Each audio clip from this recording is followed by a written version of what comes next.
All right, this is Joe Bakhmutsky, and welcome to Power to Be Happy.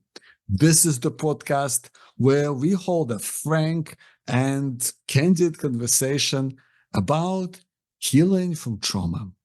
A conversation about where we don't want to be defined by trauma, but we want to be defined by healing in whatever way that comes out. And we just talk about the good, the bad, and the ugly sometimes.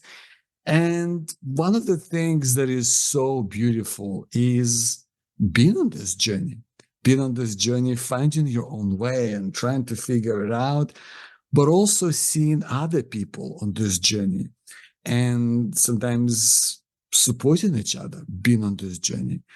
And today's conversation, we're just taking it from such an unusual place.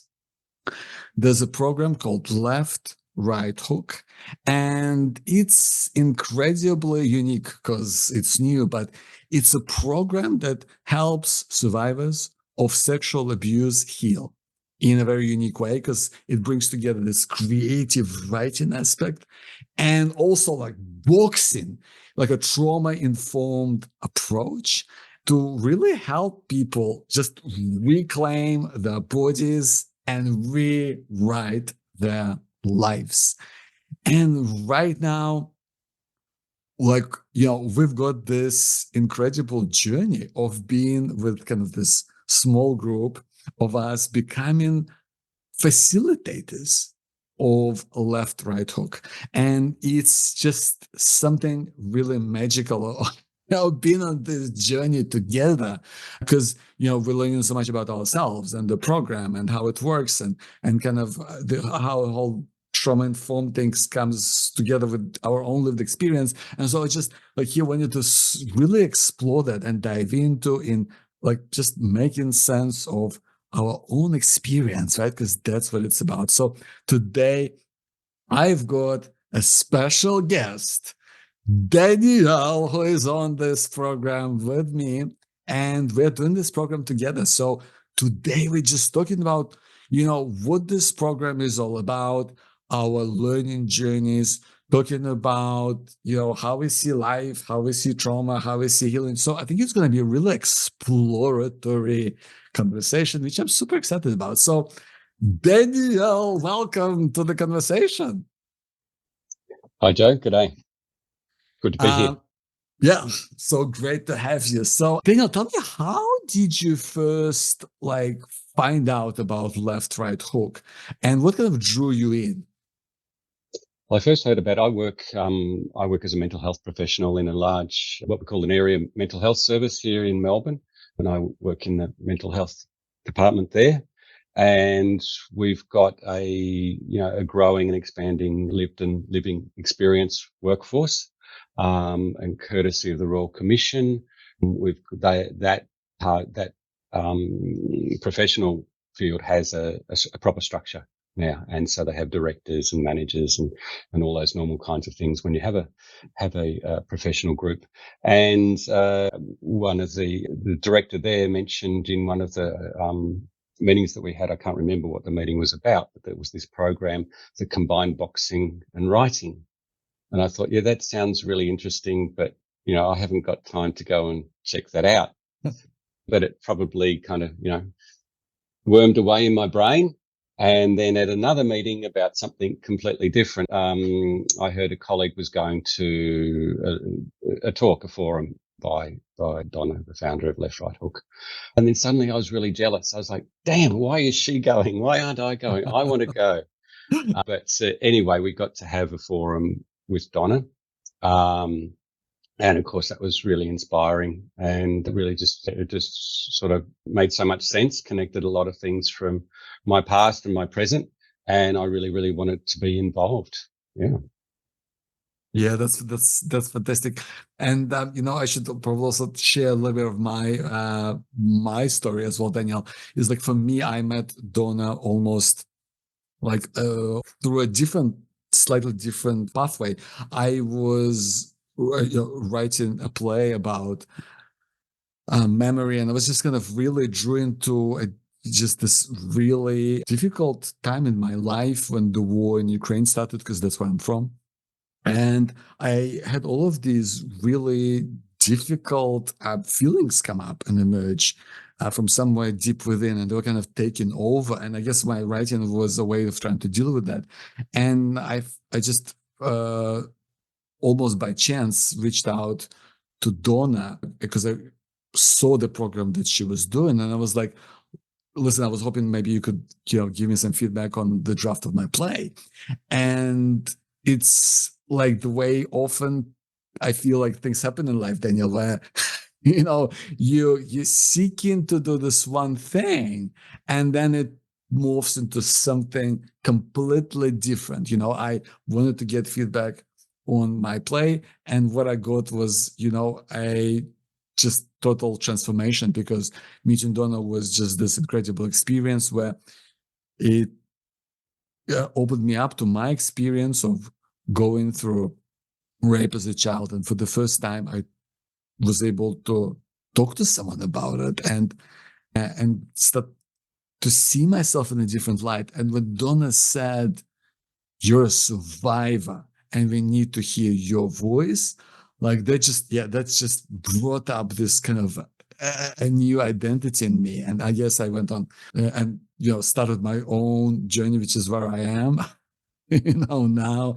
And now even becoming a facilitator for Love Fry Hook. So that's something that is I'm incredibly proud of and super excited about. So it's funny how we end up kind of crossing paths in just obviously as we're all coming from our own points in life. So with that, I want to check in with you, like when you joined the program and wanted to become the facilitator, like what did you expect at the start before it really began, and how do you see it taking shape now? Like, was it the way that you expected things to be? Did that kind of change as these couple of weeks have gone on?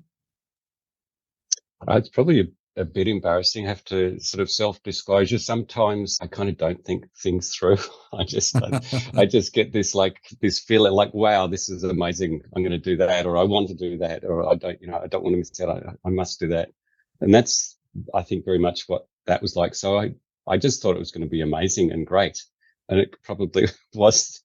And it did happen fairly quickly too. I think that I probably emailed and whatever, with Donna a couple of times, and then we met up, and I don't know, that was probably a Thursday, and she was like, "Oh, on Monday we've got this course starting on Monday." So that was after the conversation that we had, and it sort of probably led around to that. And I can remember sort of thinking, "Oh yeah, that's good, Monday. Yeah, that's good for me." So like normally I would ponder something like this for a long, long time. So I really did sort of leap in, and just thought everything was going to be amazing. And not that it hasn't been, but of course it's been, things have come up and it's been confronting and challenging as well. But yeah, still really happy with it. So I may not have answered that question. No, that was great. I thought it was great. Yeah, absolutely. And just you answered in whatever way you like. But Daniel, like we always like talk about lived experience, in this program. Like what does lived experience mean to you? Yeah, that's a really good question, because to me it meant something that was very separate from me, despite my own lived experience. And not that I had ignored that. And in fact, I'd sought therapy and undertook therapy for many, many years, and did lots of other sort of self-development stuff as well. But for me, it was something very, very compartmentalized and secret and private.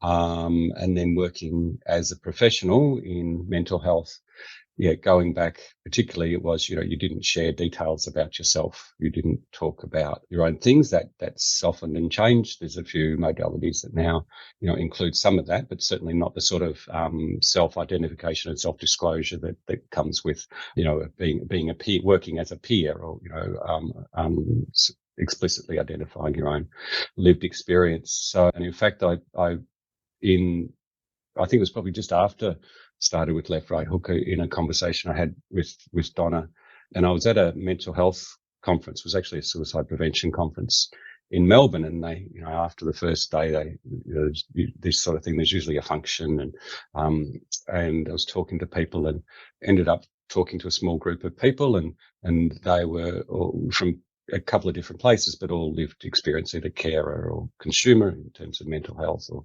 suicide.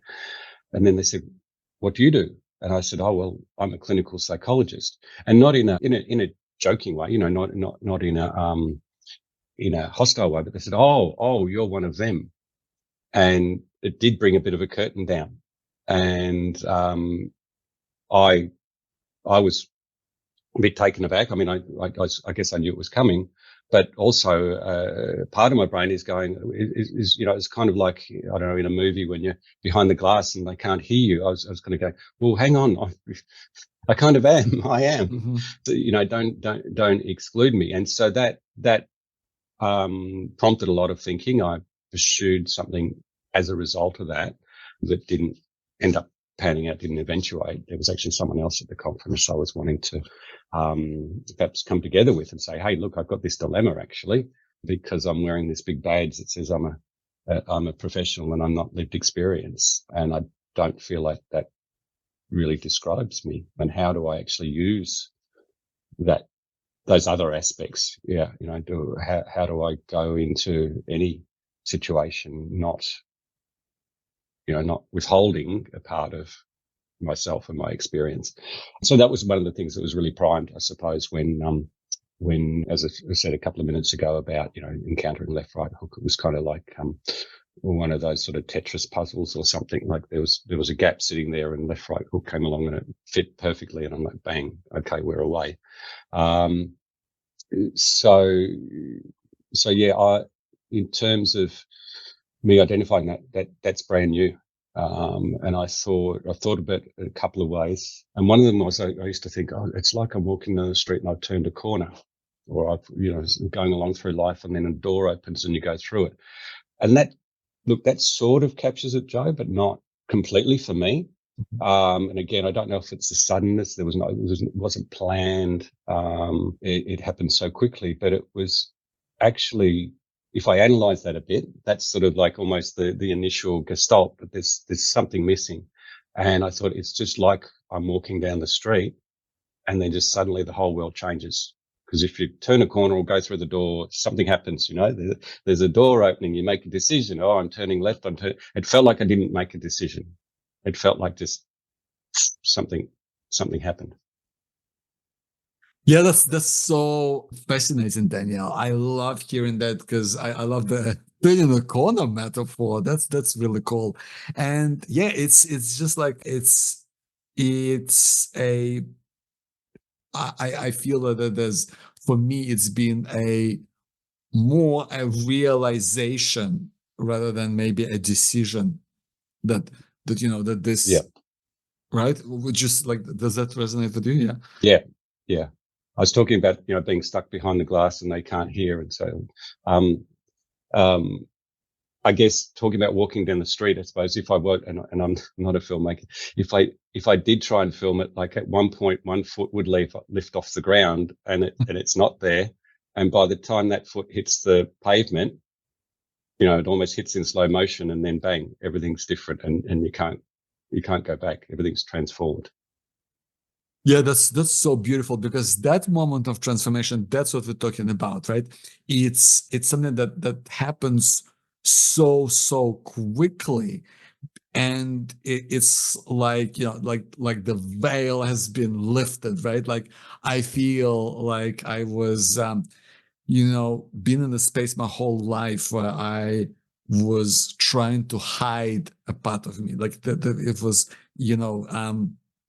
uh trying to, like literally, like wearing a veil all of my life, and trying to act in a way that wasn't, like, I would never want to show even kind of a moment of that. Like, I was even afraid not to even talk about it. I was so just afraid of even thinking about it. Like, even whenever any thoughts or flashbacks would happen, I would try just in terror to run away and hide, even though it has been something that's just just derailed my life in so many ways, right? Derailed my life in the way that, not being able to have sex, not being, just living in fear, dealing with panic attacks and all sorts of nasty things, right? And and now I'm gonna, like, I feel like I'm shouted from the rooftops. I went on, like, as part of, my last, really, I guess, 2 years of this journey. I've gone to a place now where every single person in my life knows about my experience and how I feel about it and where I am. I've got a podcast about it. Like, I put, like, this is going to be a defining moment of what I'm doing in my life from this moment. Like, it's become my mission and my purpose. And I feel like that's because of that moment where everything changed in that blink of an eye. And I think being a facilitator of Left Right Hook, I mean, just being able to be by the side of someone who might, at whatever way and whatever step in their life, have that moment of profound, realization of, returning to self. I think that's such a beautiful thing. At least even to observe it or being there in some supportive way, I think it's a beautiful thing. I mean, like, so Daniel, being a facilitator of this program, like, what do you hope, like, for to feel for yourself? Like, what do you hope to get out of it? I think it's those the things you've just been talking about too, about helping people, just being there to, I don't even want to say enable, just to allow, to create, to provide, to create a space. And, the invitation's there as much as the other person wants to enter that. And I'm actually thinking about what you said about reclaiming self. And, I guess some of the things that have affected me, they go right back to a really early age. I can't even be specific about what age, but let's say 3 or 4 years old. So that's just always been there. And, one of the questions is, what would I be like? What would life be like if that had never happened? And of course, there's no point, wishing for the things you can't have in some way, but to enable, to be there and to assist someone who, I think you and I at the start both talked about things being very sort of a separate thing that was secret and hidden or not talked about. And I've written in part of the course where, we're encouraged to keep a journal. And I've just written, just wrote one word, liberating, which in some ways is, can be, like anything that's used a lot, it can be cliched, but that speaks to it a lot, at least for me. And I'm convinced, I don't have any doubt, that that's what it can be for some other people as well. So if I can be a part of enabling or assisting that to happen for other people, I can't. For me, that would just be amazing. That would be one of the greatest things ever. So beautiful, Daniel. I love it, and I think this is one of those really unique programs where we're not simply learning new kind of intellectual material, right? Like, it's. I mean, we've all been in contexts where we kind of learn something and kind of it goes deeper, but here it feels like, because this material is close to heart, right? It's right home, right? And there is that component of reflection that's really built into the course, right? Like you are, as you say, we're keeping a journal, right? We have this weekly check-in where we get to talk to each other, we get to talk to Donna, we get to talk to Marianne, we get to ask questions, we get to we get to kind of put together a statement of practice, like what does it mean to us, and like that's kind of forces us to, in a good way, to make that a part of our own identity and weave that into our daily kind of experience of life. So, I mean, how does that, like, for you, like when you look at the way that this changes your own experience of your own life, like what has been, the biggest revelation for you so far? The revelation of being able to, and I'm gonna play around with the words because to be able to own it, and because I didn't not own it, it was an inescapable part of me. But I guess maybe it's to do with embrace. That doesn't feel quite right either. So maybe after the podcast, I'll email you a couple of words. But yeah, there's something about, I suppose, acceptance goes with that as well, and that's to me the one of the critical ingredients. And you talked about experience, I think, practical experience, and that's what the boxing brings. Of course, because it wouldn't necessarily be only boxing can do this, and other things can do that. But boxing is a really good way of accessing it, and it has been for me. So part of my background is I engaged in therapy. In fact, for a long period, for 14 years, I had pretty intensive, twice weekly psychotherapy. And that was helpful, and I guess no doubt that built to where I am today. But it didn't have that physical, experiential element. And so I finished that therapy. I thought things were okay, and I got on with life. Life happens, and other things happen, other priorities. And I thought, well, I don't notice. I can't consciously identify, wow, there's an amazing change, but I'm coping with life better, and I'm feeling pretty happy. So maybe this is good, quote, as good as it gets. But then as the years have gone by, I'm like, I reckon something didn't happen. I don't know what that is, but something didn't happen. Maybe that's just the way the rest of my life is, or maybe not. And I went to a boxing gym, courtesy of Left Right Hook. I thought, if I'm going to be in this program, I'd done martial arts for many years ago, but it was a different kind of approach. So yeah, and I guess the mindset perhaps I went to that martial arts training was very different, but I went to the boxing classes with a very specific, purpose and focus in mind, and pairing up that I think you called it, the intellectual work, or the brain work, the mind work, the thinking about things, because we do need to think and reflect, which of course the writing side facilitates here in Left Right Hook. But yeah, the difference that it's made for me in terms of having that physical embodiment, to me, it is a quantum leap. And I guess I use that word specifically because, of course, if we go back a little bit, I know about the physics. It's not a distance. We tend to think a quantum leap is big in our day-to-day parlance, but as far as I know, it actually means a change of state. It's this very small movement at an atomic level, but it's actually a change of state. And so that's what the boxing element, if I'd just done I wouldn't have got into the creative writing without the boxing. But the boxing is kind of like pulled the cork out of the genie's bottle. Another great visual metaphor. Love it, Daniel.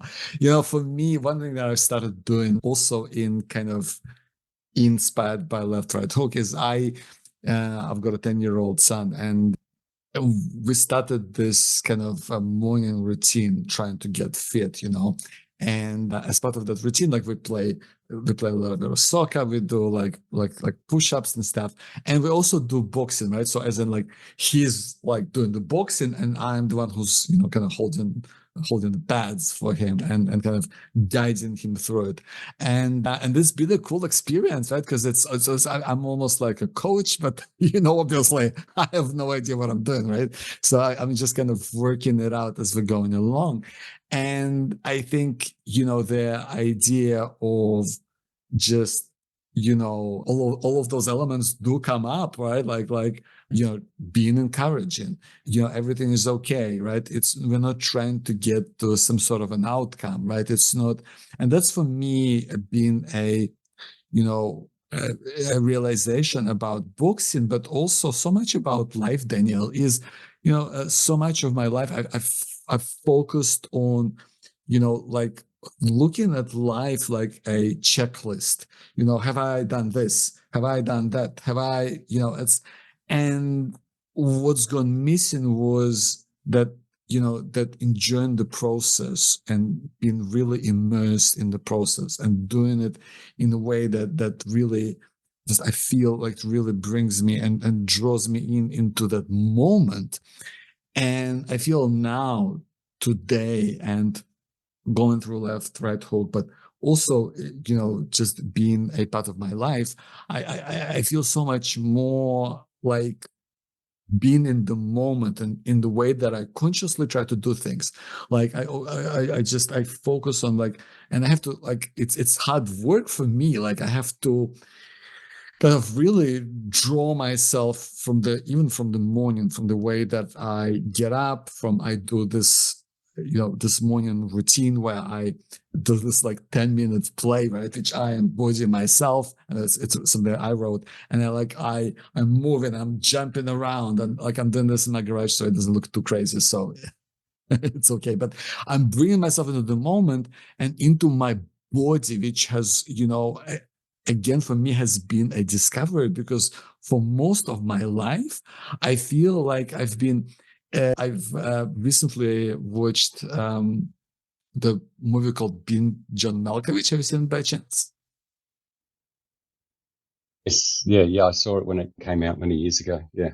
Yeah, so in a way, I felt like I was like, in my life was I was like almost looking through somebody's eyes and not really being able to kind of grasp the experience or do things. And it was just almost sometimes just being an observer almost.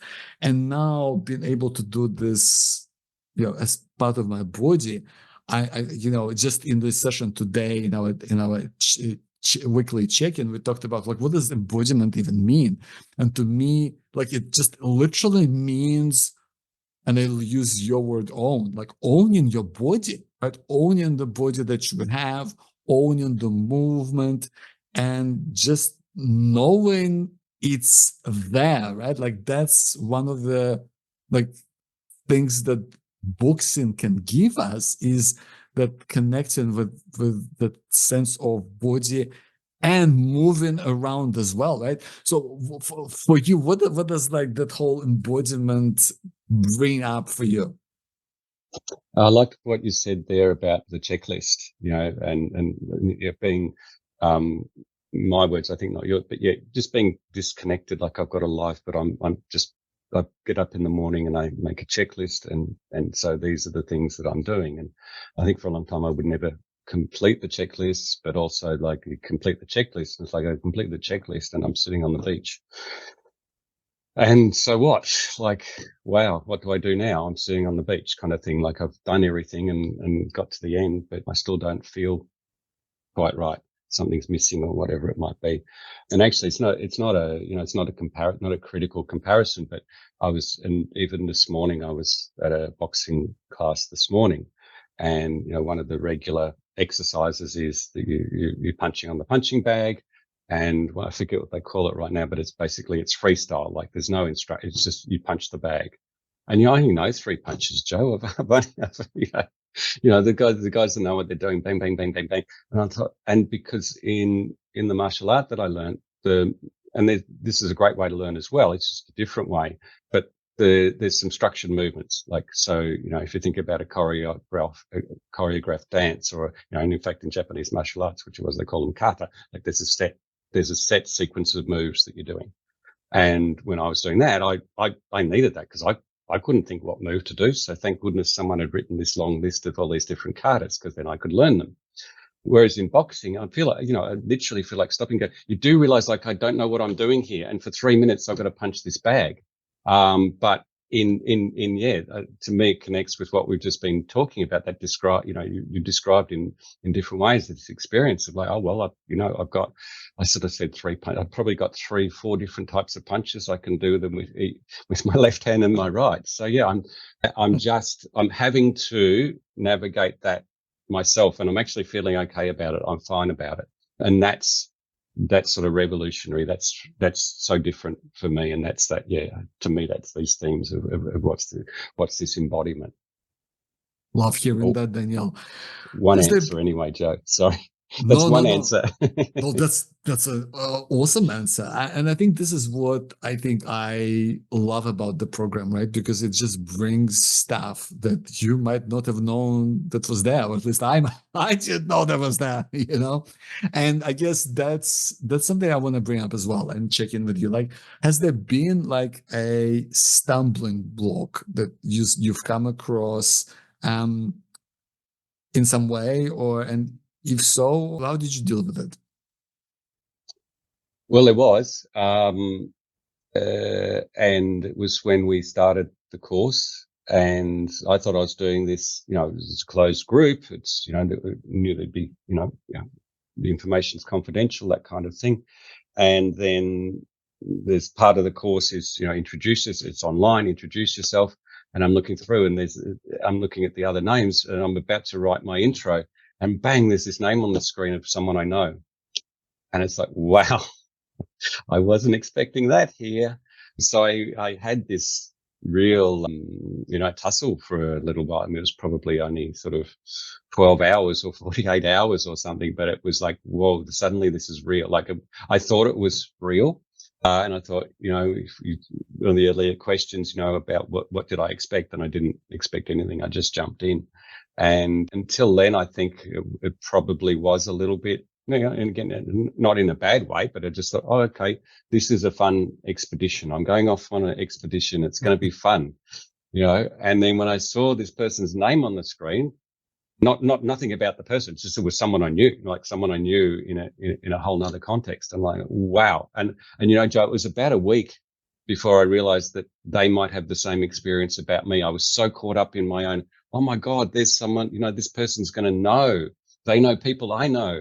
And it was all about me. I'm like, oh my God, my cover is going to be blown. Do I want to do this? And so, it was very rapid. I had to kind of reflect on that and think about that and talk about that with one or two other people. And, even before I thought about sort of trying to engage with Donna, I went to someone who, I sometimes go to for advice, and I had all this dilemma, and it's like, what am I going to do? And they said, you could talk to Donna. And it's like, wow. Oh yeah. 3 degrees from university. And it's like, and so, yeah, I could do that. So similar thing then with this other person's name, who's in the course. It's like, oh, I could just talk to them. And, when that happened, of course, it doesn't mean that either of us still haven't got little hurdles and things, but all of my worry and anxiety kind of evaporated. And I suppose it's that real life experience. It doesn't mean, of course, that everything's perfect. It doesn't mean that there aren't things to worry about. But suddenly this immense hurdle just sort of disappeared. And then, like I say, to my embarrassment, and I haven't told anyone about this reflection yet. So this is an exclusive, Joe, for the podcast. I love that. It wasn't until about a week later I suddenly realized, wow, there was the other person. I'm sitting there worried about me being, known to them. It's like I didn't even consider, well, maybe they would have been having a reciprocal sort of process. Yeah, I'm also just so fascinated by a couple of things I want to touch on what really spoke to me in what you said. One is the overthinking part, right? Like it's just I guess so much of my life, I think because of going through trauma, I became kind of paralyzed in this overthinking. Like I would get some situation that, it would blow out in my head to this unbelievable proportions, and I would have no way of trying to contain it or go around it. And I was just kind of like in life, I was just kind of, I guess, stumble through it without really having any real clue of what I'm doing or having made any decisions, and sometimes just hoping things go away. And I think this is one of those defining moments of being on a healing journey, and certainly being part of, this program is learning is to that whole idea of, like trusting myself more, that not because I know things, but I can figure this out. And, and I think that's such a key part of being here, is going, I don't even know, but, I can try and figure this out. And I think this is what part of, for me, felt coming up, especially with the boxing part, because the writing part, I guess, because I'm doing a lot of writing myself, it's a more natural world for me. I feel like, okay, I can handle it. But the boxing element, like previously, I would have been just in a panic, freaking out, and now I'm like, you know what? I've never really done this, but I'm sure I can learn. Not because I'm so good at it, but just I feel like I can figure it out. And I think the other part of what you talked about was that also really spoke to me, is that sometimes a resolution is just to talk to someone, but it can almost sound so simple. And yet it's so key. We so rarely do it, right? We so rarely go out and we just seek some, like just ask someone directly or ask for advice, right? And that's such a huge part of life, isn't it? Yeah, yes, it is, and yeah, I like what you said. We can get so caught up and thinking and overthinking, and then we can miss these really simple things. And yeah, the for me the contrast is with the journaling, with the writing, because I've always found it difficult to write, and yeah, found it so much hard work, and I find when I do the journal, I've got a lot to write. May not be, may not be too much too interesting to anybody else, but I'm really surprised about the way it flows out. And in fact, it's more like I'm writing. Come on, hurry up! Like I want to get more out, and rather than any other type of writing I've done, where it's kind of, it's a chore. Like, even if I want to do it and I like it, and I'm interested in the subject, it's still the actual writing. The thinking about it is fine, but the actual writing is always been a chore. Whereas this is it's like, damn, I've been going for half an hour and I've got to stop because there's something that needs doing. So that's really quite astounding. And again, that for me, I can't help relating it back to something in the really incredible chemistry of left, right, hook, that bringing those things together and putting them in a both, I suppose in a way a contrasting, or it's not done opposingly, but it's almost it's really it seems like an incredible juxtaposition, really, doesn't it? Creative writing and boxing. And of course, when I've talked about it or when I've heard about it, you probably get that sort of moment of people sort of balk or tilt their head slightly sideways, and they're like, "Hang on, I've got to compute that." You're talking about, it's probably like when I first heard about chess boxing, which is a thing, but I think that's more I was just thinking about that. for fun and sport. But yeah, that juxtaposition, yet how